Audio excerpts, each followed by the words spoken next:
Hey guys, welcome to the channel. Today I'm going to show you how to make a smoke machine, a step-by-step how to make a smoke machine so we can test the engine. So check out the step-by-step how to make a smoke machine.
So basically what we have here is we have a jar, and we put in these plugs in here, and the stem valves from a tire, and we plugged in the air pump. I have here the handle air pump, and right now I have it plugged into one of the hoses. I have this hose plugged in here to the master flow, and what I'm going to do is I'm going to pump this, and I've been pumping this for quite some time now, and just to see how it works. I mean, as you can see, the air is going into the jar there, and there's plenty of smoke, and I got it going in here, and fortunately I see no leaks in the engine.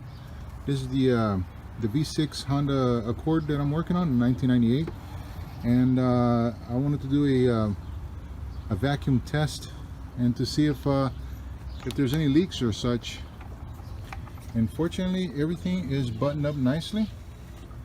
No smoke, nothing leaking out, and I'm pretty happy, pretty satisfied with the work here.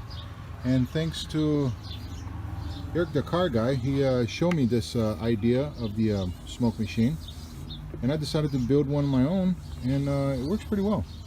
Let me disconnect it here so we can see how much smoke actually comes out of this system. Now that I have it disconnected here, let me just give it a nice crank here with the pump and see how much smoke is coming out. See, so this really works nicely, and you can really do a thorough